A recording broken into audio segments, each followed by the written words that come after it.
Here's Smith now on second down. Eagle pressure, too much this time. Down he goes. Connor Barwin in there to drop him, and it'll be a loss of about 8. Second down sack by the defense. What type of pressure will they bring here on third? We'll see. From the gun, here's Smith. And he couldn't hang on to it through the contact. Incomplete.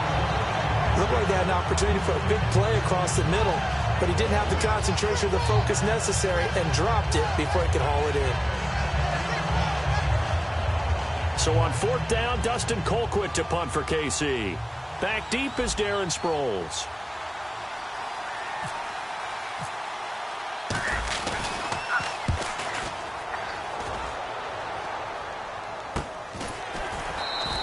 It'll be a net of 39, 41-yard punt, 2 on the return. And the Eagles take possession. Here's the Philadelphia offensive unit now as they head out to take over possession. And that recipe on their last drive that resulted in a touchdown looked pretty good, so they'll be hoping to do that once more. And it takes me back to when we sat with the offensive coordinator and the head coach. They felt pretty good about their game plan and thought there were some holes in the defense, and they exploited them the last time out. Let's see if they can come back and put together a similar drive. And we'll see if they can do just that. First play of the drive, let's give credit all around. Excellent blocking, but the guy carrying the ball, he was the finisher. A really nice run. And they'll lose a yard that time, and that's going to lead to a third down. And frankly, Brandon, we're talking about things I'm not sure we ever thought we'd talk about in the NFL. And a lot of that is the speed at the linebacker position. A lot of these guys in college, they were safeties. They moved them up to outside linebacker to combat the spread offenses. And now we're seeing it in the NFL. Those same guys using their speed to make plays in the backfield, similar to that one. They brought in an extra defensive back here, so probably not expecting a run on 3rd and 3. A good call. And unable to connect. If he had caught it, it would have been a first down. Instead, it's 4th. Whenever I see a drop like that, I have to kind of take a step back and check myself a little bit. So used to seeing those big guys make big-time spectacular plays that when they drop one, I have to remind myself, we ask a lot out of these guys. Block and catch the football, not easily done in today's NFL. That one good for 21 yards. And on 4th down, they're able to convert and move the sticks. Now a play fake here on 1st down. I don't know if I agree with that. I guess they don't care if I agree with that. But, boy, you have to be surprised by that, right? I definitely was surprised that they decided to go for it in this situation. But they must have either felt like they either had a great play call on or they're trying to show extreme confidence. Trying to get one more in here before the quarter breaks. Back live with Charles Davis. I'm Brandon Gaudin. It's the Eagles with the ball here to begin quarter number 2. And they're on the move here. They've got it 1st and 10.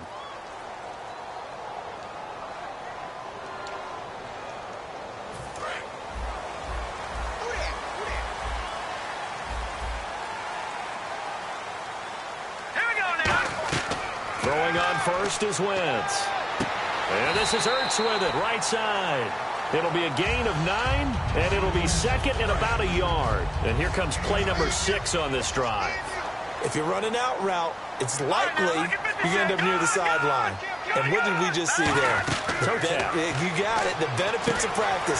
Toe tapping, foot dragging. And he is into the end zone. Touchdown, Philadelphia. Ryan Matthews, a 12-yard touchdown grab. And the Eagles add 6 to their lead. And his kick is good. Now after the touchdown, it's Sturgis to send it away. On the return, it's Niall Davis. And he'll bring it a few past the 20 to the 23-yard line. And out come the Chiefs now. And down on the scoreboard, certainly needing to avoid what happened on the last drive, punting the football. Sense of urgency has to take over for them here. They know the score. They know the situation. And by the way, the punter no longer exists for their offense. That's how they have to treat this drive. They need points. Big time. No gain on the play there. It'll be 2nd down. Usually the offense has an answer to anything a defense throws at them, including a safety valve. And that's what they did on that play. They went there, but the defense still made an excellent play and held them to no gain. Travis Kelce, the Pro Bowl tight end, the intended target. And that's going to make it 3rd down and 10. The good signal callers would never go back in the huddle and play the blame game because they need those guys to protect him. But on that last one, his offensive line, they lost their leverage very quickly, and that's why they were able to get to him and hit him as he tried to throw the football and force an incompletion. So incomplete on 2nd down. Now they'll look to convert here on 3rd. Throwing on 3rd down, Smith. He's got time. And incomplete here on 3rd down. And there's a good opportunity to just want to ride there. A drop pass. I guess that's why they call them running backs and not catching backs.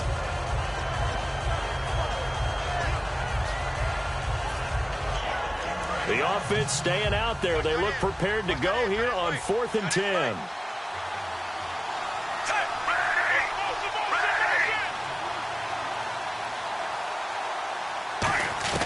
They're going to go for it. It's Smith.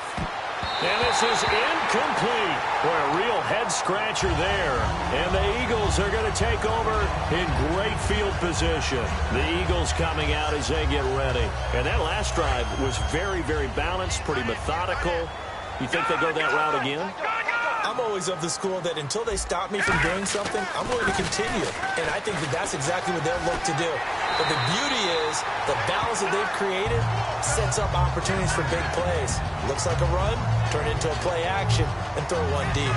And now inside the red zone, the offense will operate. Green, 39. Watching that party.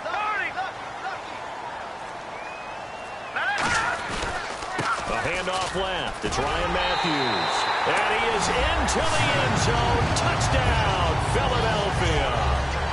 Ryan Matthews with his 2nd touchdown here in this first half.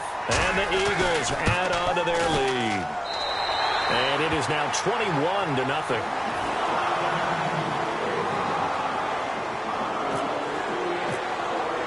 Now after the touchdown, it's Sturgis to send it away. This will be taken in at the 1. And he'll get it up just past the 20, and his guys will go to work at the 21-yard line. And now here comes Kansas City. And last time this unit was out here, costly turnover, and then that turned into 6 points. They've got to make amends. And how many times have we sat in meetings with coaches and they use the term complementary football? Offense take care of the defense, defense take care of the offense. That didn't happen on the last possession.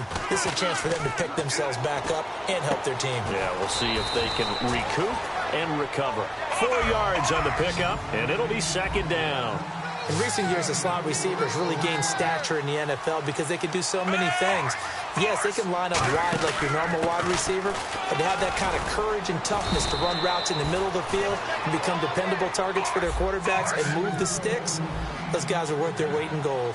That's a good, nice, crisp run for a first down. I wonder if the defense might have been loosened up a little bit, maybe anticipating a pass instead of the run that they got. Airing one out for Macklin, deep downfield. Jeremy Macklin, the intended receiver. And that'll make it 2nd and 10. Sure, that pass was incomplete as they made an attempt to get a big one downfield. But that's okay because the second part of that is if you don't get the completion, at least you've told the defense you're trying to stretch them out a little bit, and they may have to change accordingly. His favorite target, Travis Kelce, the intended receiver. And it'll be 3rd and 10. 10 yards to go on 3rd.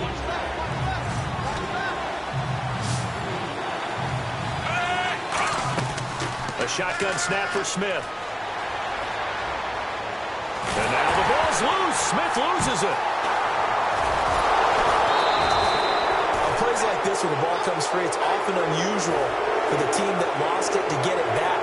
Because this is the quarterback. The ball gets away from him. Everyone else is trying to execute what they're supposed to do on offense. They're usually looking in the other direction, downfield, or have moved away from him. In this case, though, a teammate is able to come up with the ball.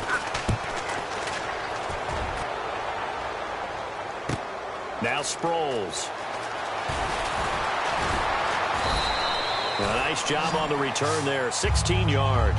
And the offense will come back onto the field for the 1st and 10. And Philadelphia ready to get going on offense again. And they will simply, Charles, be looking to duplicate what they did last drive when they were able to push it in for 6. And they hope it'll be that easy, right? To be able to take exactly what happened before, replicate it. They may have to make a few additional changes along the way because I'm sure the defense will make some adjustments, but they've got to have great confidence having scored the last time out. And they're going to hurry back to the line now. On 2nd down, Ryan Matthews. And he'll get it out to midfield. Looks like, yeah, they'll spot it right in midfield at the 50. And that's a nice pickup of a 1st down on that 2nd down run. And at that yardage gained, they can run that play on any down. So here we go, 1st and 10 now.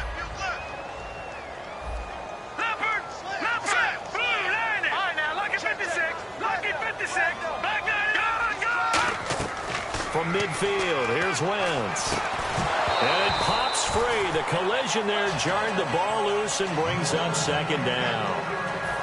10 yards still left on 2nd down. It looked like they had something there, but I think that he was thinking about running with the football before he actually hauled it in, and that led to a big drop. Wentz again here on 2nd and 10. He targets Jordan Matthews, and it's caught. And he'll be taken down, but not before getting this inside the 30. Brandon, so many times we see the crossing route start as a quick hitter, but in this play, he had time in the pocket and waited for him to clear going across. Now Wentz, flush to his right. He's going to go up, and that's going to be caught for an Eagles touchdown. Zach Ertz, 26 yards. And the Eagles had 6 to their lead. Heard a coach talk about those late-in-the-half scores, especially ones that give your team a pretty decent cushion. He said those could be the ones that can finish off a squad if you let them. Yeah, they've got the cushion. This half has been theirs.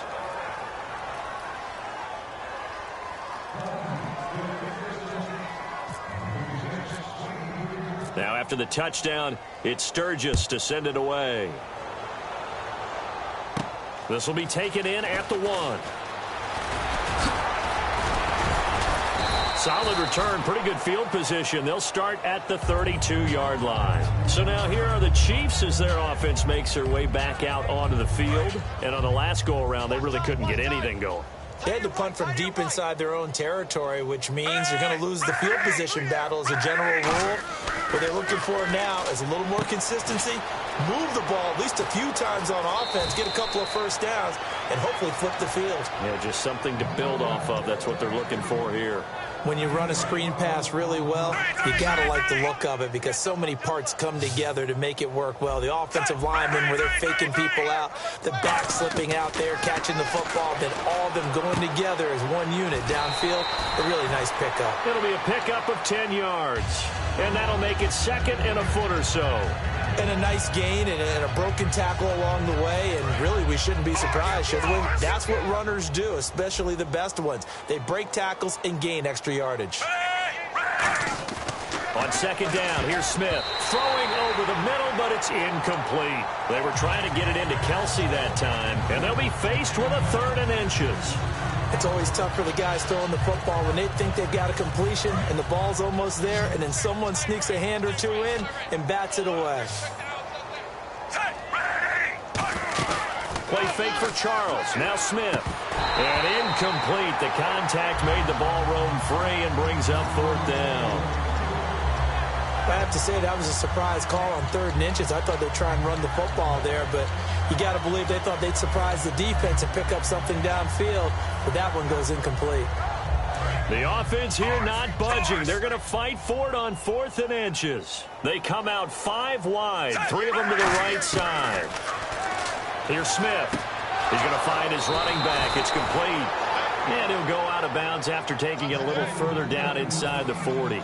Well, it all came together on that one, didn't it?